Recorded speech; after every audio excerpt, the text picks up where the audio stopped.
पाकिस्तान के DG ISPR मुतअद्दिद मर्तबा कह चुके हैं कि भारत सिखों के गुरुद्वारों को और सिखों को खुद अटैक करके पाकिस्तान पर इल्जाम लगाएगा, क्योंकि भारत एक तीर से दो शिकार करेगा, सिखों को निशाना भी बनाएगा और इसके साथ साथ सिखों के पाकिस्तान के साथ जो मामलात हैं उन्हें भी भारत खराब करने की कोशिश करेगा। अब एग्जैक्टली वही काम हुआ। कल भारत का मेजर जनरल है कार्तिक सी शेषधरी, ये बेसिकली जीओसी है, general officer commanding 15th infantry division का।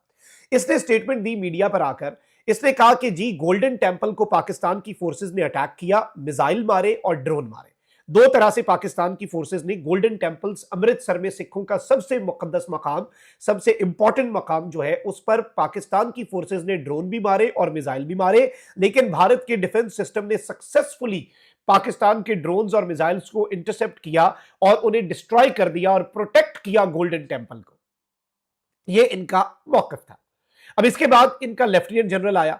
लेफ्टिनेंट जनरल जो है नाज़रीन कराम, इसने जो स्टेटमेंट दी वो और ज्यादा इंटरेस्टिंग है। लेफ्टिनेंट जनरल कहता है कि हम गुरुद्वारे के जो लोग हैं उनका शुक्रिया अदा करते हैं कि उन्होंने बाज़ाब्ता तौर पर हमारी अर्जी सुनी और हमें यहाँ पर अपनी गन्स जो है वो डिप्लॉय करने दी। हमें यहाँ पर पूरा उन्होंने हमारे साथ ताउन किया ताकि हम पाकिस्तान के इस अटैक का जवाब दे सके। अब नाज़रीन कराम इस चीज को आप समझें।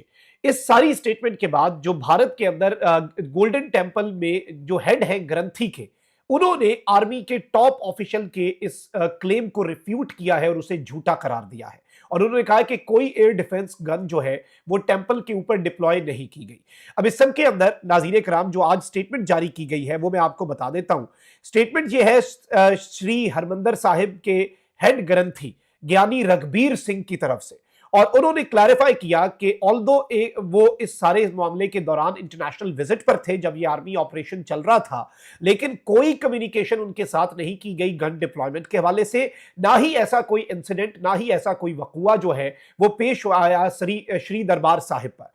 उन्होंने कहा है कि आर्मी ऑफिसर की जो स्टेटमेंट है वो शॉकिंगली अनट्रू है। यानी मुझे हैरत भी हुई और हैरत ज़दा रहा मैं कि इतनी गलत और झूठी बात ये कैसे कर सकते हैं।